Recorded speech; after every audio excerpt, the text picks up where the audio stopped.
Anybody?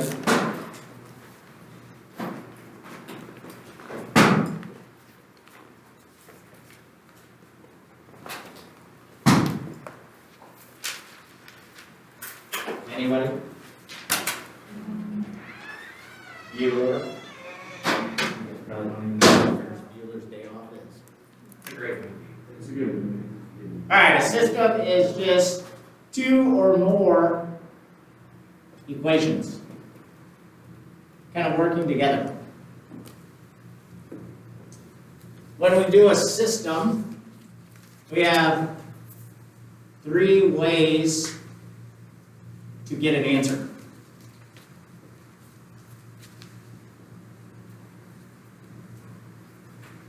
And we have three ways to solve a system. These are different though. So one is, what kind of answer am I going to get? And one is, how I'm going to do the problem. Okay? So I don't know which way is easier to do first, but we'll just go at it. So the three ways to solve, the first way that I can do this is everybody's favorite, and that's by graphing. Just kidding. Probably not everybody liking graph.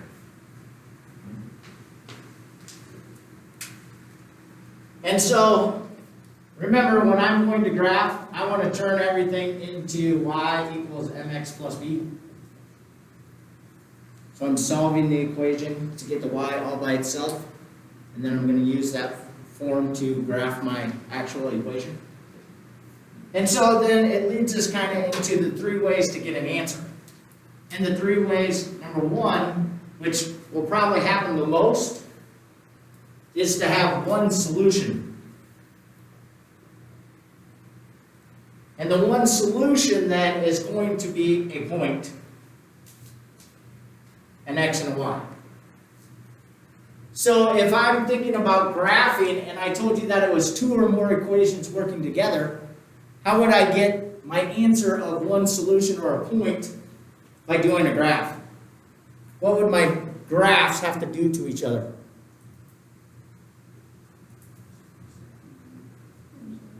Right? Intersect, right? So when you're doing graphing, this is where your lines intersect. And then we're going to make a point. And my point is my answer then.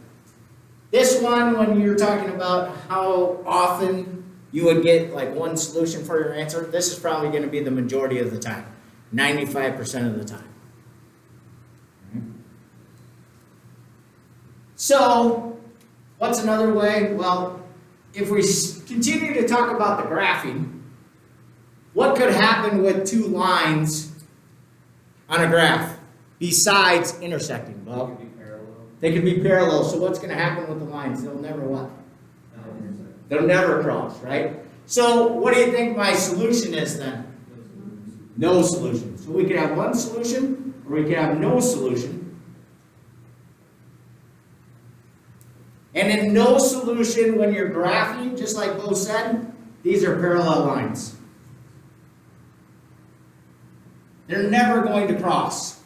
They're never going to intersect. When we get to the other two methods here in just a second, how do I get no solution? My answer at the very end of my problem or my calculation would be some number equal to some other number. Can 4 ever equal 6? Heck no, right? So that tells me that I have no solution. It can't happen.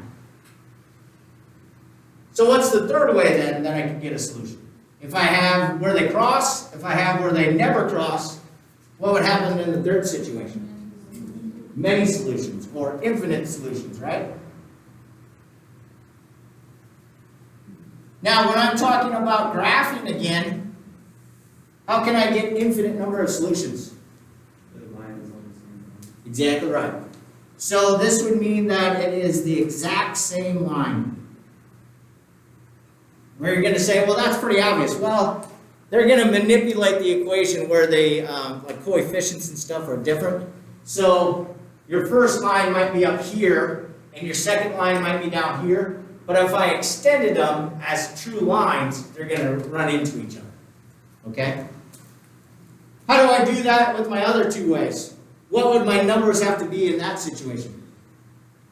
Well, my numbers at the end of my calculation would be the exact same number. My variable is probably going to get eliminated, and then the number at the end would be itself. Now again, it doesn't have to be those numbers. It can be any numbers, but they would be either different or the same. And then if we go back to this, what is my, if instead of writing no solution, you could write a symbol. What's the symbol for no solution? A circle with a line through it with a slash. Right? And what is my infinite or infinity symbol? Yeah, that thing, right? Sideways E. So now, as we were talking about this, do you remember the other two ways to actually solve the problem? So, again now, when we say that there's three ways to solve it, I can pick any which way of these three. And I can do all the problems that way. Or you can try to, mess around with it and do it in several ways. But do you remember the other two ways? Anybody? My second way is to do substitution. And that's exactly what it sounds like. I'm going to take something and substitute it into the other one. How do I know when to use substitution? Or how do I know when to use each of these? Again, like I said, you could use them all at the same time. But in substitution, I'm probably going to use this when one equation only has one variable. So again, they would give me two equations. 2x plus y is equal to 7, and x is equal to 4. So when one of the equations just has one variable, that's going to probably clue me in to do substitution. But again, you could graph it also. And then number 3. That girl. Elimination. This is probably the method I'm going to use most of the time, if not all the time. What had to be true in elimination, do you remember? What was I looking for in order to use elimination? Well, I want one of the variables, and it doesn't matter. It could be the x's, it could be the y's, to have the same coefficient. What the heck does that mean? What's the coefficient of a term? The number in front of the variable, right? That's my coefficient. So I want the number in front of the variable, x, to be the same, but opposite signs. So I want one to be positive and one to be negative. And then we would solve. So again now, this is going to be a part of the quiz and the test. Maybe even the semester test. What are the 3 ways to get an answer? One solution, no solution, many solutions. What is the ways to solve?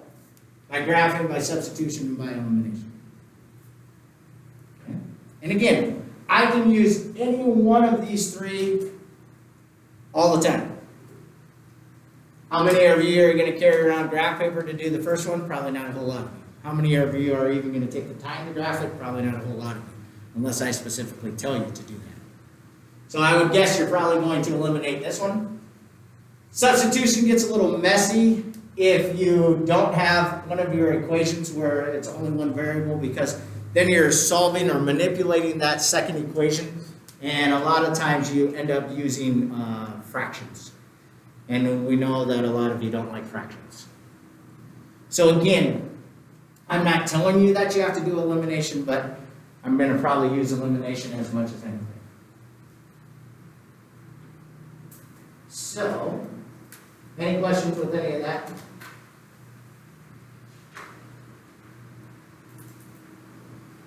Then let's look at some examples.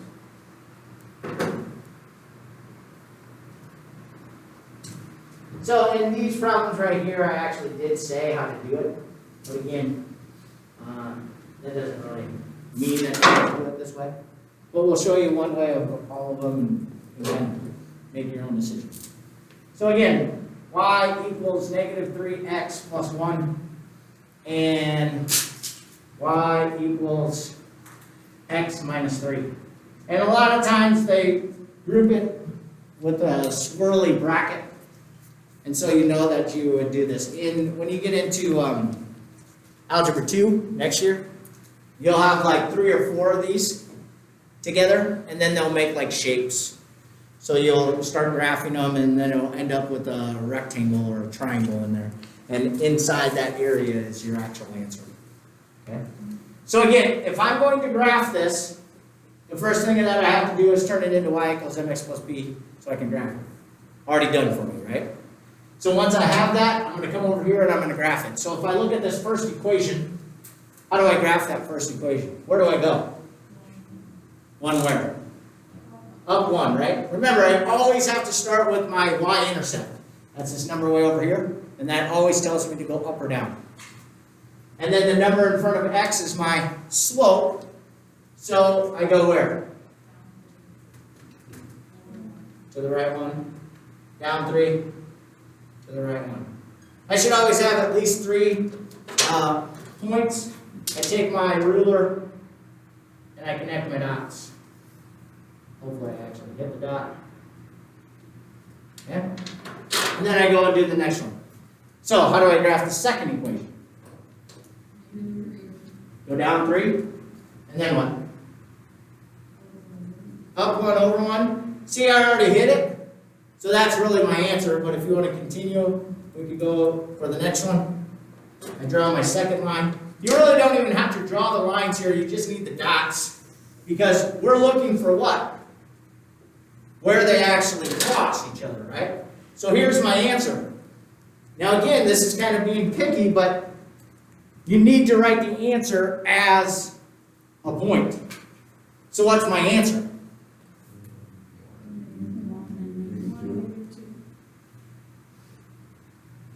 Try again. Oh, what'd you say? Yeah, 1, negative 2. And again, so if you don't write it as a point, you miss half off for not writing the answer as a point. Okay. So again, it's not difficult to graph, but a lot of people won't have graph paper or ruler or just want to take the time. Questions with that? So if I'm going to do substitution then, y equals 3x and negative 2y plus 9x is equal to 5. So I'm doing the exact same thing, I just didn't write them on top of each other this time. So again now, I'm going to decide, and I can substitute whatever equation into whatever equation, but I'm always going to try to pick the easier one. And this one already has one of my variables solved for it. So I'm going to take its answer. Now in the other one that we had written up here was just a number. Now it's a number with a variable, but that doesn't matter. I'm going to take that and substitute it in for whatever y is. So in the other equation, where my y is, I'm going to stick that answer. And then I'm going to rewrite the problem. So remember, what does negative 2y really mean? I'm multiplying, right? Negative 2 times y, but y now is 3x. And then I just write everything else down. So why do we do this? We do this so when we stick the one equation into the other, now I have all the same variables in the problem. And I can solve it. I can never really solve an actual equation if I have multiple variables. Now I just simplify it. So somebody in the back said that we were multiplying here. I bring everything else down. Negative 6x plus 9x. 3x. And then to get x alone, I'm going to divide both sides by 3. So I get 5 terms. Now here's where some people forget that, again, we need one of these to be our answer, right? We don't even have a point yet. So what do I have to do with this? I have to take this back and substitute it back in again. Now don't get freaked out that there's a fraction. Because most of the time when there's a fraction, when you put it back into that original equation, the denominator is going to cancel out with the coefficient.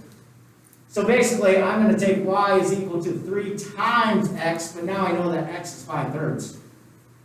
And again, my 3's cancel each other out, so y is equal to 5. So what's my answer again? My answer is a point. X always comes first, so 5/3, and then my y of 5.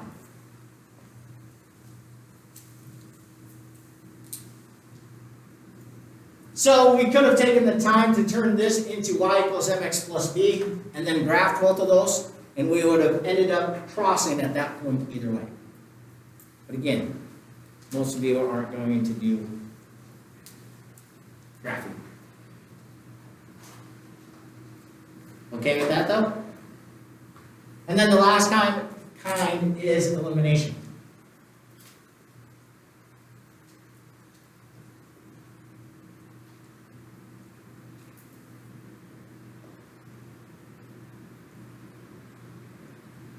So again, some of you that like to graph, maybe you just turn these all into y equals mx plus b and graph them. Some of you that like substitution, you can still do substitution with this, but you're going to end up using a lot of fractions, sorry. So again, now I'm going to do eliminations of this one, but when we were writing this down, we said that one of the variables has to have the same coefficient but the opposite sign. Does that happen in this right off the bat? No. So here, I actually have to manipulate both equations into what I want. So now you get a pick. Which one do you want to cancel out? The x's or the y's? Somebody else somehow. X's. So if I look at my x's, what can I turn 3x and 5x both into? 15. So if I'm going to turn this first equation into 15, what do I have to multiply 3 by? 5. And the second one? 3. But remember, I want them to be opposite signs. So when I say 3, I'm going to really make that -3. Or I could have made the first one a -5. But one of them has to be negative.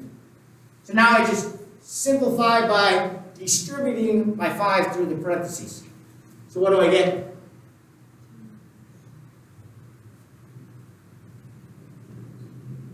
$75. And then I'm going to distribute -3 through, but now I'm going to put it underneath this first one. So my x's line up, my y's line up, and my answers line up. So I get -15x, -6y, and -12. So now, as we wrote before, one of my variables, x, has the same coefficient, which is 15, but opposite signs. One's positive and one's negative.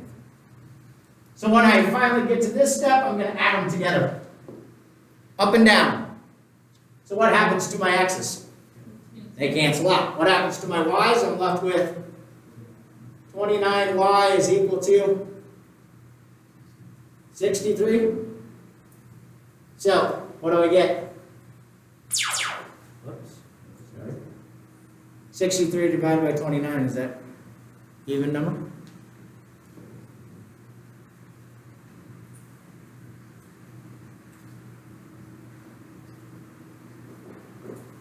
Doesn't work, does it? 4 was supposed to be negative up there. This was negative? Yeah. Ah, thanks. So that turns this into a positive, and this into 87. My fault. Good catch. So this turns into what? 3? And then again, we need one of these answers, so what do I have to do with 3? I got to put it in. So here's the question that always is asked. Which one do I put it into?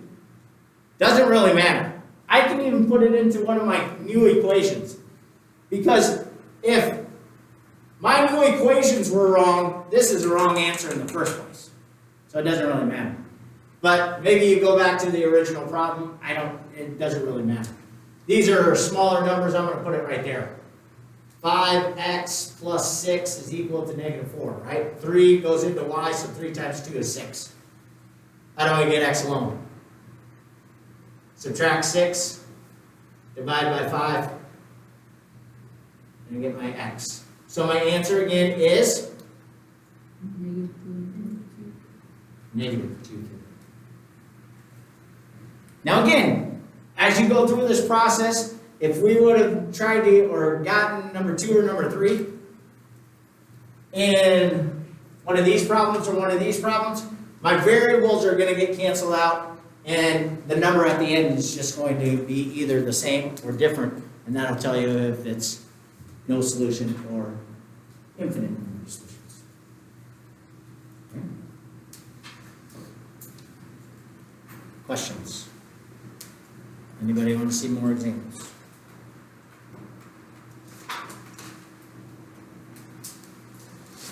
All right.